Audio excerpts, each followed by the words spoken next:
Merhaba, ilk YouTube videomla karşınızdayım. Ben Ezgi Adil Beyoğlu. Beni Instagram'dan takip edenler biliyordur. Uzun zamandır YouTube kanalı açmam üzerine çok büyük bir baskı vardı takipçilerim tarafından. Sonunda nihayet YouTube videolarında sizlerle buluşmaya hazırım ve bu ilk videom. İlk videomda özellikle biraz daha böyle benden en çok görmeyi istediğiniz makyaj ne diye düşündüğümde böyle imza makyajlarımdan biridir bu. Güzel çikolata rengi bir smokey makyaj.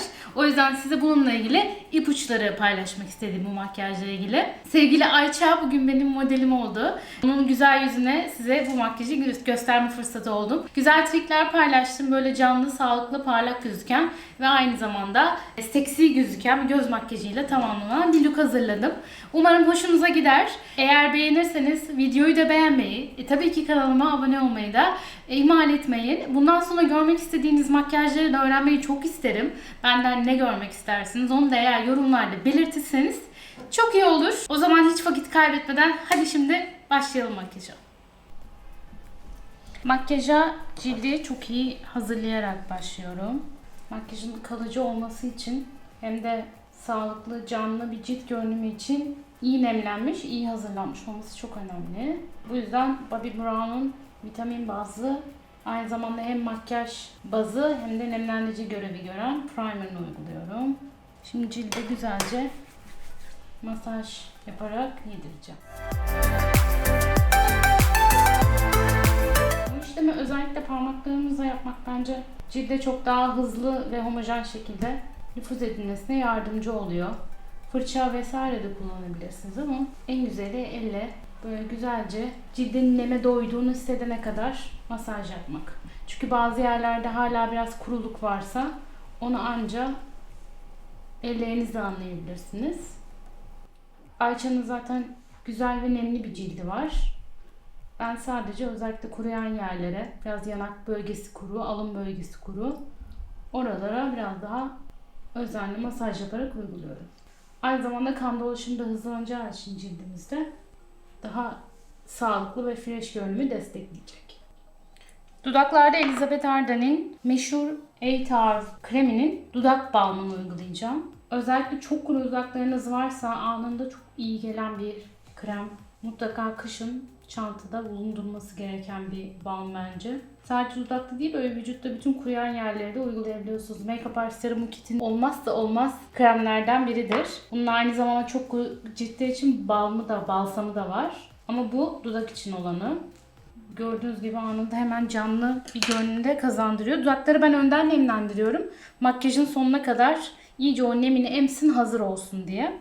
Siz de böyle uygulayabilirsiniz.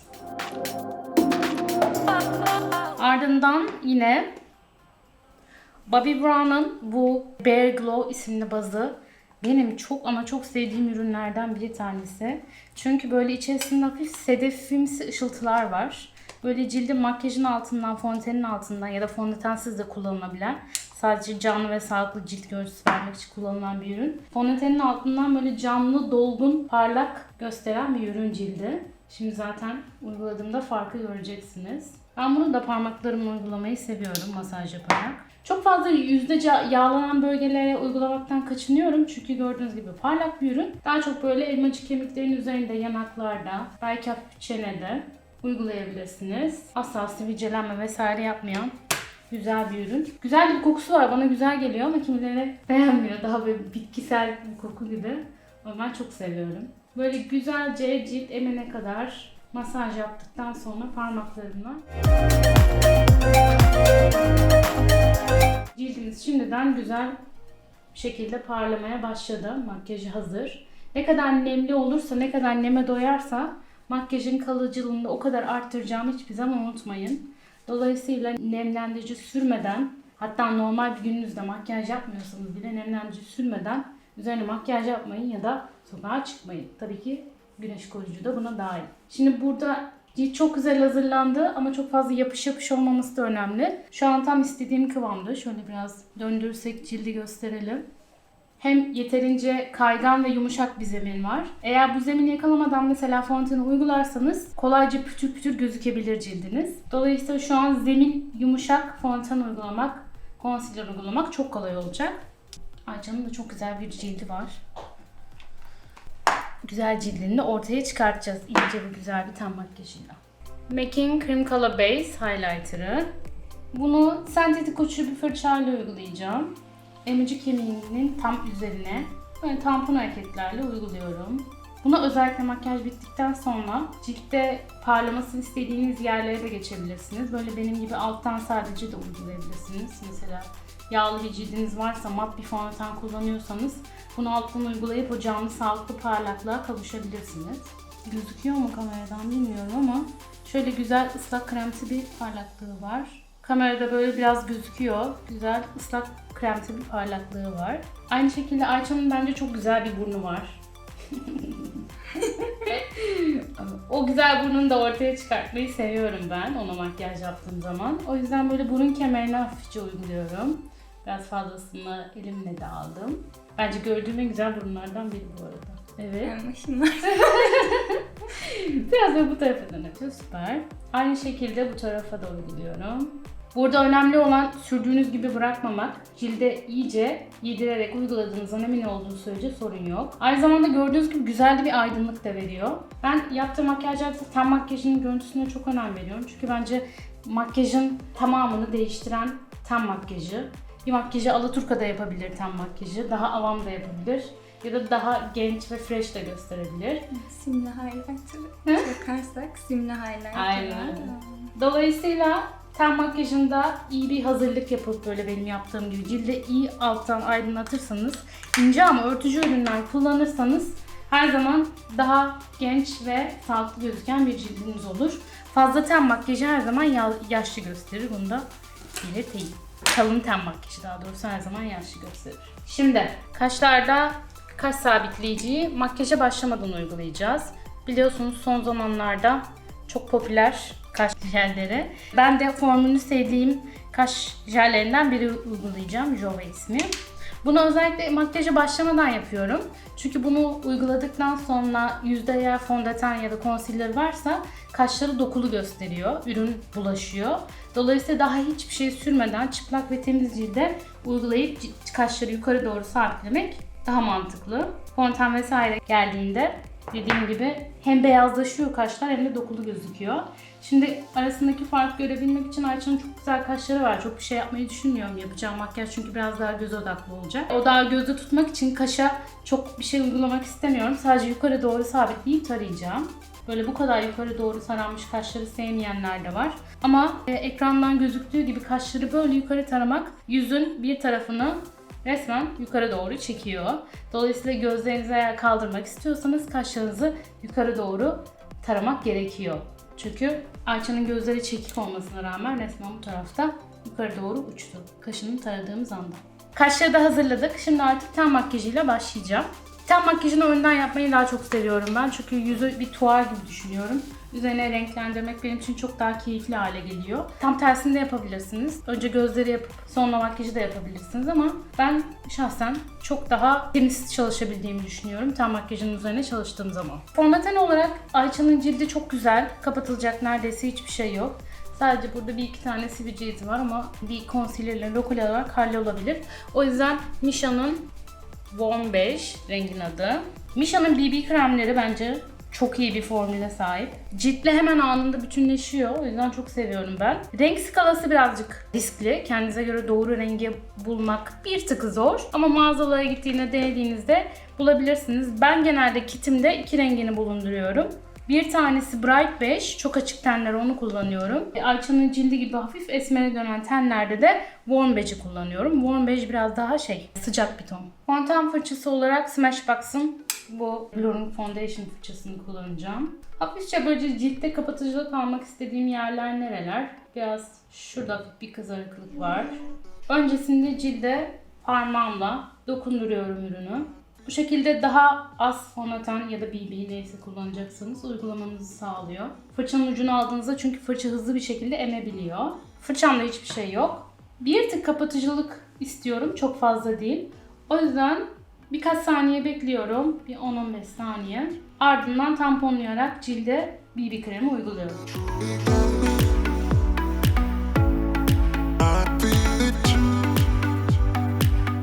Biraz daha örtücülük istediğim kısımlar var. Ayça'nın böyle minik yüzünde çiller var. Ben onları görmeyi seviyorum. Kapatmayacağım. Burun kenarlarında hafif kızarıklık var. Oralara biraz daha tampon yaparak alıyorum, uyguluyorum. Bu arada bu BB kremin örtücülüğü çok iyi, çok yüksek. Yani incecik bile cildinize uyguladığınızda gördüğünüz gibi çok iyi kapatıyor. Güzel bir renk eşitliği sağlıyor. Biraz boyuna da geçebilirsiniz. Doku farkı olmasın diye. Şu an ince bir kat sürdüm. Çünkü makyaj bittiğinde, göz makyajı bittiğinde tekrar üzerinden bir tazeleyeceğim. Ama benim için şu anda yeterli. Şimdi fondötenle bütün cildi kapatmaya çalışmayacağım. Çünkü mesela burada dediğim gibi hafif bir eskiden kalan sivilce izleri var. Onları kapatmak için fazla fondöten sürdüğümde cildi çok kalınlaşır. Bu yüzden onun yerine bir concealer alacağım. Yani gözaltı kapatıcısı. Onu gözaltına geçtikten sonra böyle minik lokal olarak aynı şekilde sivilce izlerinin de üzerine geçeceğim. NARS'ın Radiant Concealer'ını kullanacağım. Custard rengi. Hafif göz çevremize renk farkı olan yerlere minik bir dokundurdum. Bu kadar yeterli çünkü örtücülüğü çok yüksek bir concealer. Aynı şekilde şu gözün son noktasında hafif bir kızarıklık var. Oraya da biraz uyguladım. Bütün göz altına V şeklinde uygularsam yüz şeklini biraz daha yuvarlak gösterecek. O yüzden gözünü, zaten çok güzel ve çekik gözleri var. Biraz daha çekik göstermek için şöyle ucunu hafifçe concealer bıraktım ve buraya. Şimdi birazcık bekliyorum. Bekledikten sonra çünkü cilde daha iyi oturuyor. Yine aynı şekilde tampon hareketlerle. Concealer uygularken bütün göz çevresine geçerseniz eğer, özellikle çizgiler şurada, tam bir açık karşıya bakabilir misin? Şurada en çok çizgilerin arasında birikir. O olmaması için şu anda uyguladığım yer burnuna yakın yerde, yani burada. Renk farkı hepimizde aynı yerde, yorgunluk belirtisi. O yüzden biraz daha odağı oraya verirseniz, şöyle benim yaptığım gibi fırçanıza daha çok oraları tamponlarsanız, sonra kalanını göz çevresine böyle fırçanıza yayarsanız çizgilerin arasında dolma yapmaz concealer, birikme yapmaz. Şimdi hafif bir, şurada dediğim gibi minik sivilce izlerimiz vardı. Onları tamamen kapatmak için concealer'ı biraz oraya uyguladım. Gördüğünüz gibi neredeyse bir pompa fondötenle cildin tamamını kapattık. Yeterli oldu. Böyle sıcak kahve tonlarında bir makyaj yapacağım için gözün etrafındaki koyuluğu bırakıyorum. Sadece şuralarda bazen kimilerinde hafif bir damar geçiyor, göz damarları. O yüzden concealer'da kalan fırçayı böyle buraya da getirirseniz gözün içine aydınlık verebilirsiniz. O da yorgunluk belirtisini hemen anında alıyor. Şimdi sıcak güzel bir göz makyajı yapacağız. Onun için NARS'ın bu uygulayacağım farların çizgilenmesini engelleyecek. Aynı zamanda kalıcı olmasını da sağlayacak. Şöyle gözün ortasından başlayarak etrafa doğru yayacağım. Bunu uygularken bu bazla aynı zamanda göz makyajına şekil de vereceğim.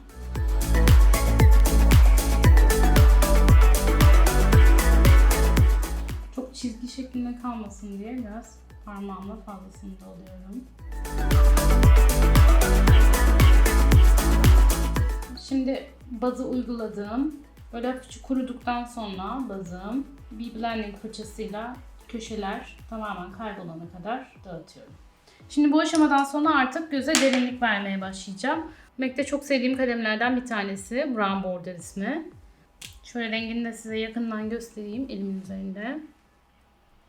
Böyle güzel bir kızıl kahve tonu. Kirpik diplerinden başlayarak gözün tamamına bu kalemi rastgele uyguluyorum. Şöyle çok güzel bir rengi var. Her göz rengine, kahve gözlere yakışan bir renk.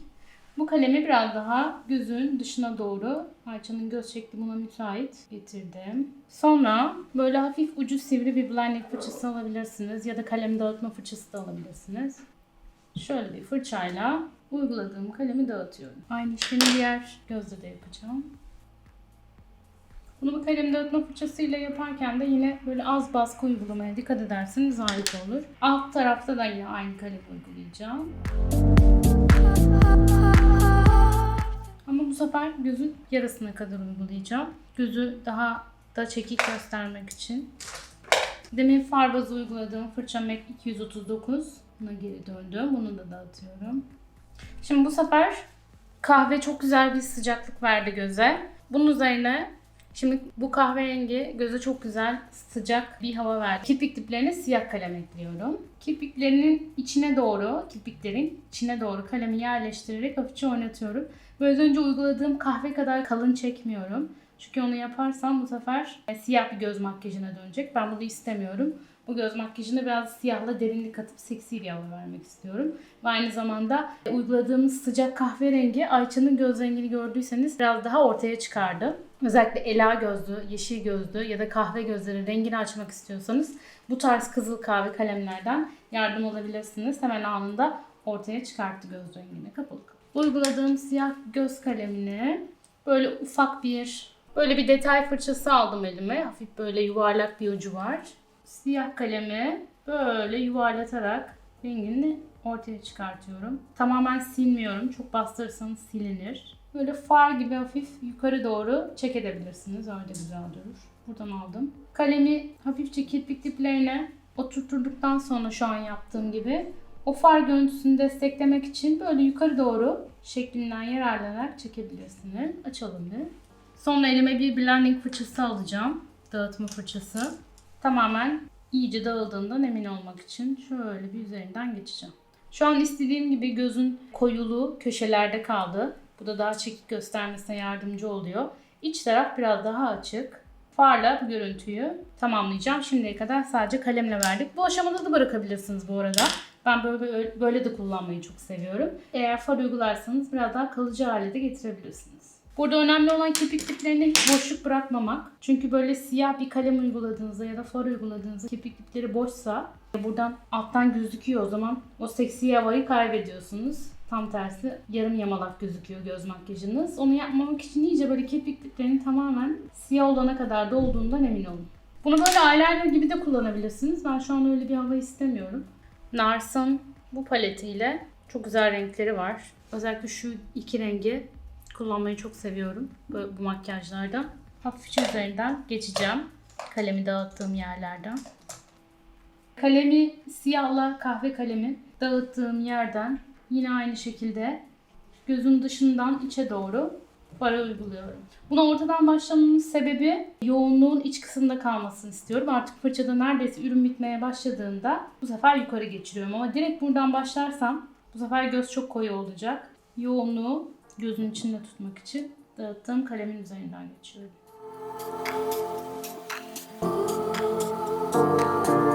Böyle bir makyaj yaparken mutlaka iyi dağıtmak istiyorsanız 2 tane blending fırçanız olsun. Bir tanesi benim burada kullandığım gibi şu an farı uyguladığım. Bir tanesi de boş, tertemiz, üzerinde hiçbir şey olmayan bir fırça. Çünkü mesela şu anda hafif dağılmayan yerler var gözün dışında. Onu da elimizdeki silgi olarak kullanacağımız blending fırçasıyla çok kolay halledebiliriz. Gördüğünüz gibi hem altta hem üstte dağılmayan yerler varsa böyle boş fırçayla geçip onları yok edebilirsiniz.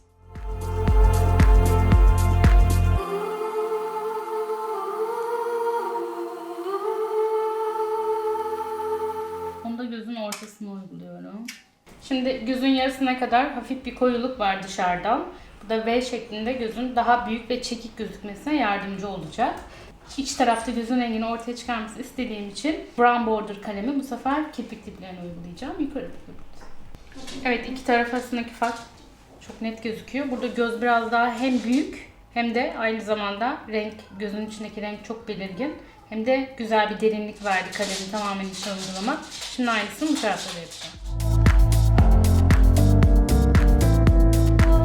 Aynı şekilde şu gözün iç kısımlarını da uygulayacağım. Evet, şu ana kadar farımızda ne bir toplanma ne bir çizgilenme olmadı.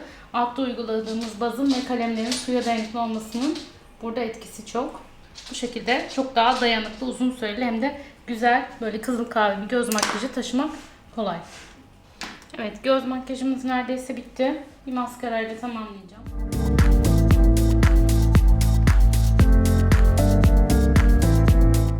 Böyle bir göz makyajında ekstra siyah kirpikler kullanmak daha iyi. Çünkü normal bir maskara kullandığınız zaman gri durabilir. Şu anda göz içindeki siyah kalemi desteklemek için böyle ekstra siyah bir maskara kullanıyorum. MAC'den In Extreme Dimension. Kapalı kalabilir Ayça'cığım gözünü. Bunun kirpik diplerinden başlayarak, göz kapalıyken bu arada çok daha rahat maskara sürülüyor. Kirpik diplerinden yukarı doğru Çok zigzag yapmıyorum. Yapışır. Zaten çok volümlü ve hacim veren bir maskara. Bu arada şuraya maskara bulaştı. Öyle bir durumda nasıl temizleyebileceğini size göstermek istiyorum. Şimdi hiçbir şey yapmayacağım oraya. Biraz kendi halinde kurusun. Kuruduktan sonra bir kaş maskarasıyla hafifçe kazıdığınız zaman çıkıyor. Hiç böyle makyaj temizleyiciyle falan uğraşmanıza gerek yok. Şimdi gözün üzerindeki maskara kurudu. Onu şöyle bir kaşlarımın fırçasıyla kazıdığım zaman işte çıktı. Son olarak Becca'nın Panama bronzerı. Bu çok güzel, böyle esmer tenler için çok güzel bir sıcaklığı olan bir bronzer. Bunu bütün göz makyajı bittikten sonra hafifçe üzerinden geçiyorum. Eğer dağılmayan bir yer varsa dağıtmamıza da yardımcı olacak. Çok ince bir saten bir yapısı var. Çok da güzel bir doku veriyor göz makyajına. Hafifçe şakaklara doğru bunu uyguluyorum. Zaten birazdan bronzer olarak kullanacağım için hem göz hem yüz monokromatik gözükecek. Aynı tek renk gözükecek. Şimdi biraz önce uyguladığım concealer'ı çok ince uygulamıştım zaten. Yine ondan az bir şekilde alacağım betin ucuna. Bu sefer göz makyajına şekil vermek için kullanacağım. Bu yüzden çok daha az ürün alacağım. Şurada bayağı bir inceltip fırçanın ucuna. Çok az var fırçanın ucunda.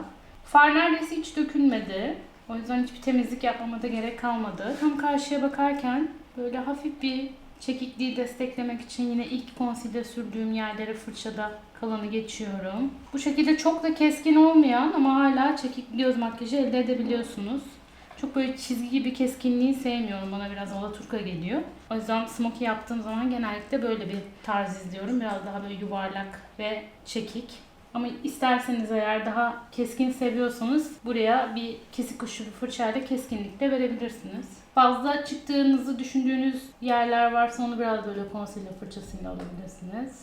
Bu arada bir yandan hala far fırçam elimde. Concealer'la fazla geçtiğim yerleri netleştiriyorum. Tom Ford'un krem kontur paletini kullanacağım. Şeyden Illuminate ismi. Bunu hafif incelttim.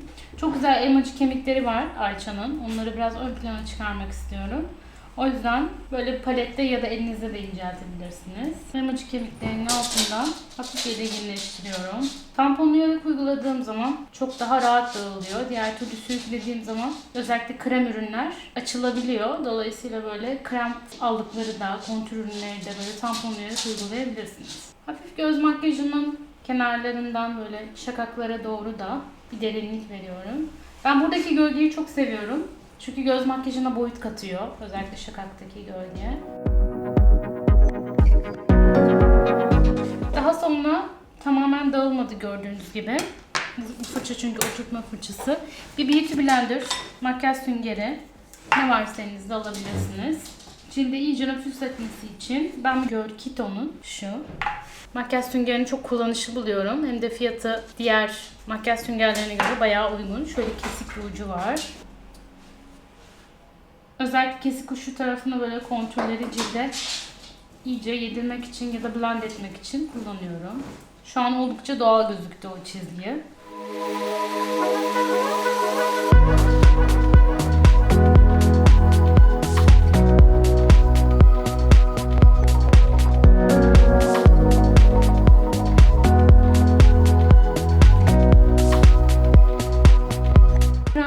Tamamladım. Şimdi de krem aldık uygulayacağım. MAC'in Cheer Up Glow Play aldığını uygulayacağım. Böyle güzel sıcak bir şeftali tonu esmer tenlere çok yakıştırıyorum. Bunu yine aynı süngeri batırarak uygulayacağım. Böyle güzel canlı renk veriyor. Ben dokusunu çok seviyorum bu krem aldıkların. Böyle şey gibi, jel yapıda gibi. Katifemsi hafif. Özellikle böyle bronz aldıklarla çok güzel bütünleşiyor krem ürünlerle. Tam elmacık kemiklerin üzerinden tamponlayarak uyguluyorum. Şöyle gösterelim. Uyguluyorum.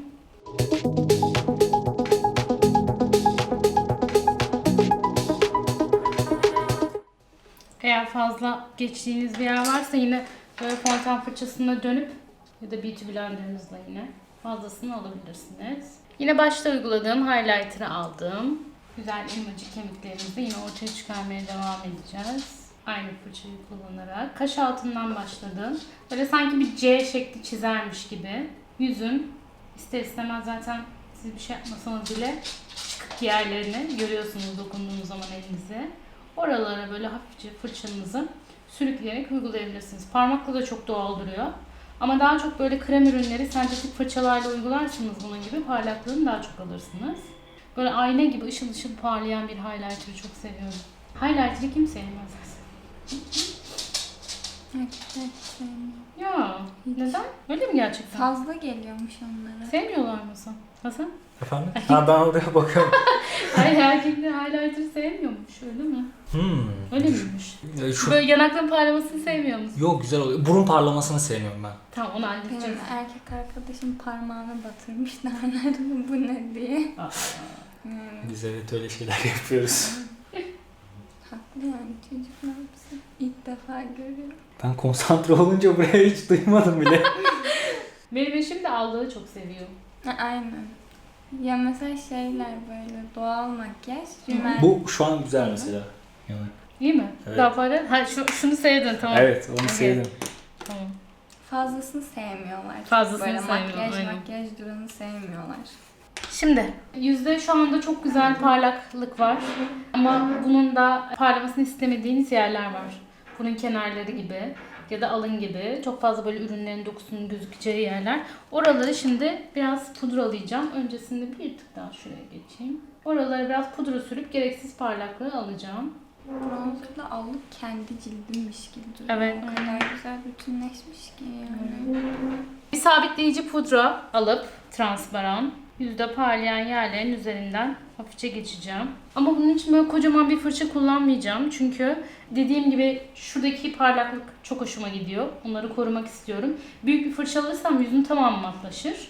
Dolayısıyla alabileceğim en ufak fırçayı aldım. Burun kenarları, gözaltı, özellikle yukarı doğru bakıyoruz, tamponlayarak. Göz altında çünkü parlaklık varsa, eğer bir şişlik, bir morluk varsa o göz altı parlakken daha çok ortaya çıkar. Dolayısıyla onu örttüm. Şimdi iki taraf arasındaki farkı görebilirsiniz. Burada transparan pudra var, burada yok. Yüzün yarısında. Çünkü bazı insanlar yüzün parlamasını sevdiği için pudra kullanmayı sevmiyorlar. Ama halbuki çok da parlamak da iyi değil. Kusurlar daha çok belli oluyor cildiniz çok parladığı zaman. Hele flashlı fotoğraflar. Aynen öyle. Çok böyle flaşla fotoğraf çekildiğinizde kesinlikle.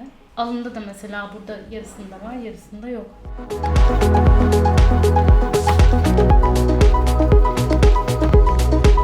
Aynı zamanda çok parlaklık gözenekleri de çok fazla gösterir. Mesela böyle bir transparan pudrayla o gözeneklerin görünümü de makyajdan sonra almanız mümkün. Burun kontürü bu arada karmaşık bir mesele.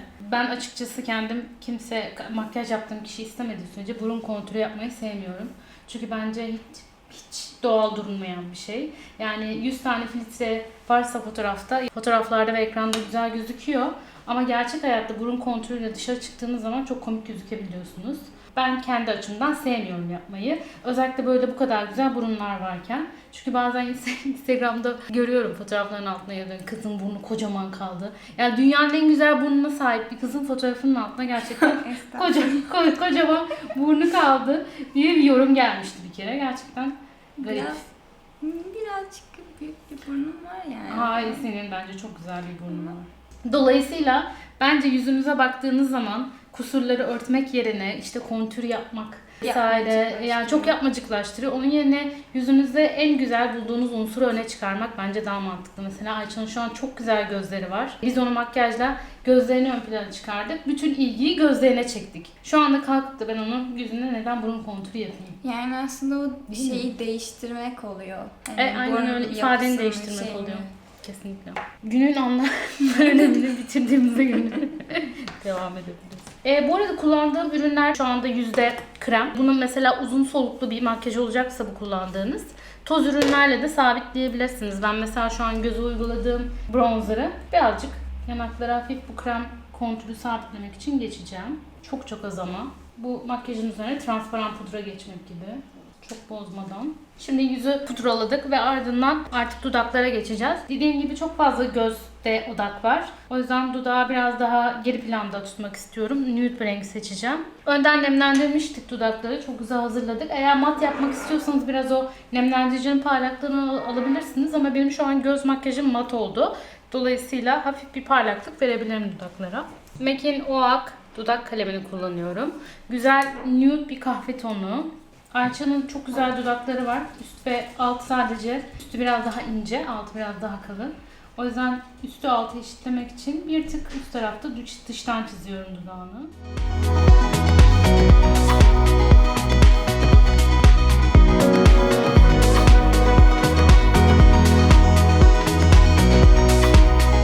Böyle hafif kahve gibi bir tonu var. Ben bunu şimdi şeftali bir rujla birleştireceğim. Sürdüğüm dudak kaleminin nemlendirici vardı zaten altında. Onunla hafifçe karıştırıyorum. Böylece zaten kendisi şu an ruj gibi duruyor. Bazen böyle de kullanabilirsiniz. Değişiklik yapmak istediğinizde dudak kalemlerinizi böyle ruj gibi de kullanabilirsiniz. Üzerine aslında o Cevita rengini kullanıyorum. Bu da tam böyle dudağın içindeki pembeliğin renginde. Böyle kahve dudak kalemleriyle bütünleştiğinde çok doğal duruyor bence. Kendisi de dudak kalemi gibi ama jumbo boyda.